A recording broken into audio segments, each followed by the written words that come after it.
How you doing? This is Mac G12 here to speak on some boxing thoughts. I'm gonna touch on Mayweather and Pacquiao a little bit and give my feelings about what I feel about what the YTBC means to me. Well, Mayweather and Pacquiao, it was a good fight. I enjoyed it.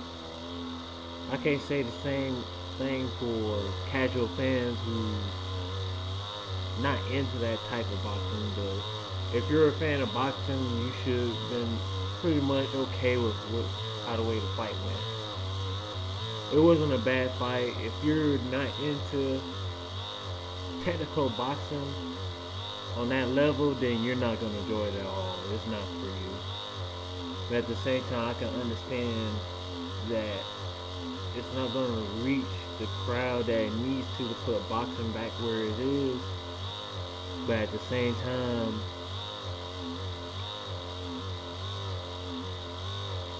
if if certain media follow boxing like the way they should, they wouldn't have to lean on Mayweather and Pacquiao in order to put it back in the forefront.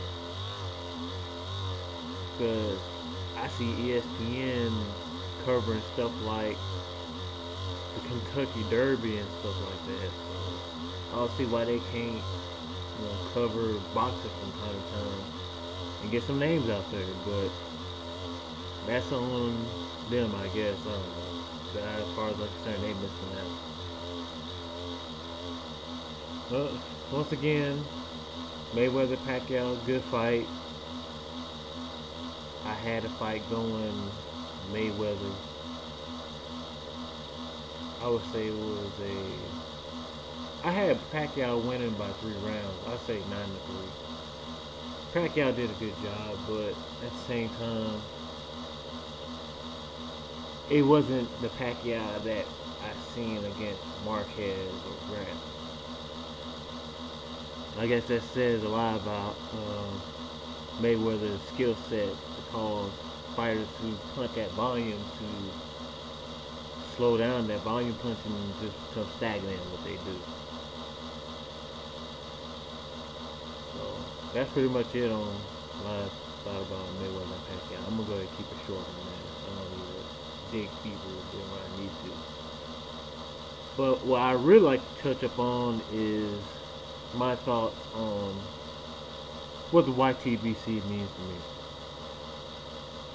I guess I have to go back to when I started to get back into boxing. Initially, I was into boxing until sometime in college when I left campus because campus had HBO and I was able to keep up with boxing. They had HBO and Showtime. I was able to keep up boxing that way.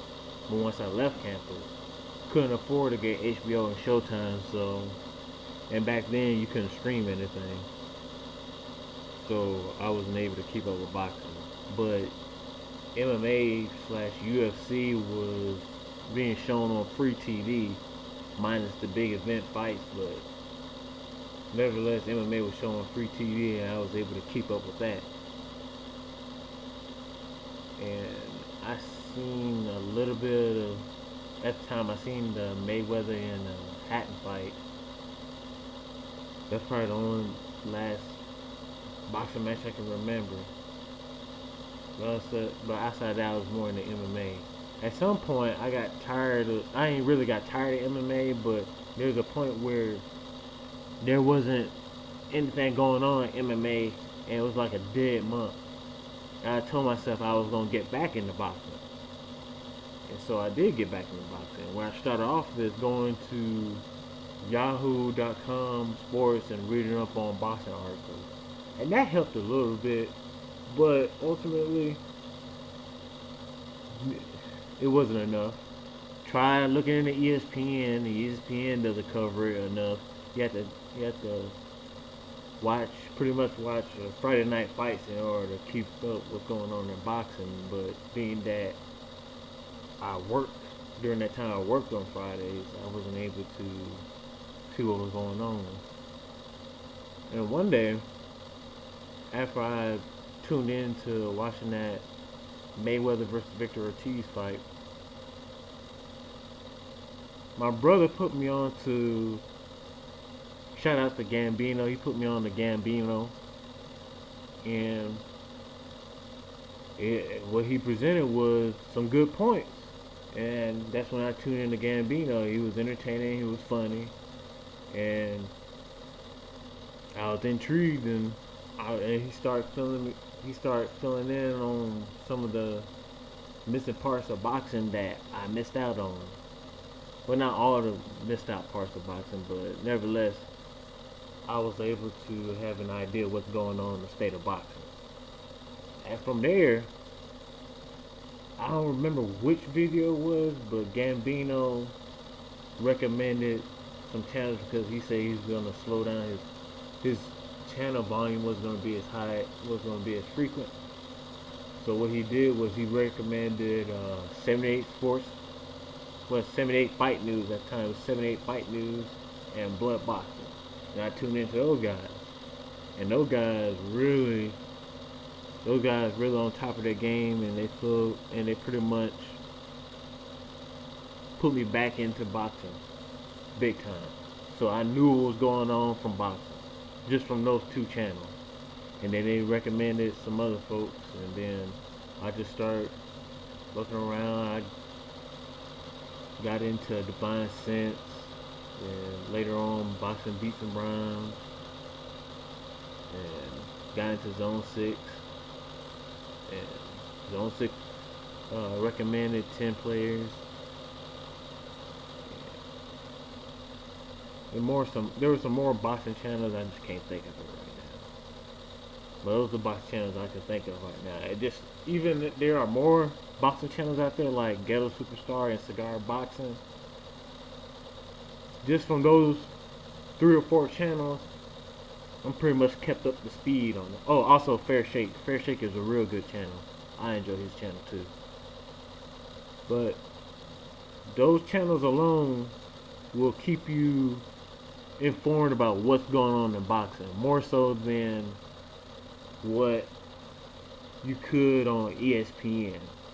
Because ESPN really doesn't cover boxing like it should, except on Friday Night Fights. But is there anybody really at home to watch it on Friday? Not really. And to go further into that, I'm guessing I have to go back to the Mayweather and Pacquiao fight. After watching that, and I knew I wasn't gonna get what I really want from ESPN, but I tuned in anyway just to see reaction of certain people. I tuned in. They didn't really know what they were doing, and they didn't really have any idea of what the sport was really about. It just sounded like they were just going off what they felt and not how. I mean, it's nothing wrong with going where you felt, but you can tell when they were going off the way they felt, they didn't really watch the sport. They just based it off of what they see and not from what they understand of the sport. If you have an understanding of the sport, then you go about how you feel. That's one thing. It's like the only person that I really have respect from ESPN is Teddy Atlas. Outside of that, none of them really know what they're talking about. And a few minutes after watching ESPN, I cut it off because they didn't know what they were talking about. They were just screwing up everything about boxing. Where else I tuned back into the YTBC, everybody knew what they were talking about. Even with Carcino, I don't agree with everything Carcino says, but he's more credible than most of that staff that's on ESPN right now. Maybe except for Teddy Atlas. But outside of that, even he's more credible than most of them guys are. And he has a good channel too. Well, all in all, I guess what I'm trying to say is the YTBC is the equivalent of ESPN for boxing. This YTBC is basically my ESPN for fight news, boxing / MMA. More so boxing, cause I think I could keep up with MMA myself, cause I've been into it. But If it wasn't for the YTBC, I wouldn't know anything about boxing the way I know about it now. From Mayweather to what's going on with Errol Spence, or what's going on with uh, Felix Verdejo, guys like that. I would have never known about Felix Verdejo if I didn't tune in on YTBC and heard from Tito Garcia. Shout outs to him too. And I would recommend anybody who's interested in boxing, don't depend on ESPN. You can go to yahoo.com and look at their boxing stuff, but they're not going to have a lot. They're very limited.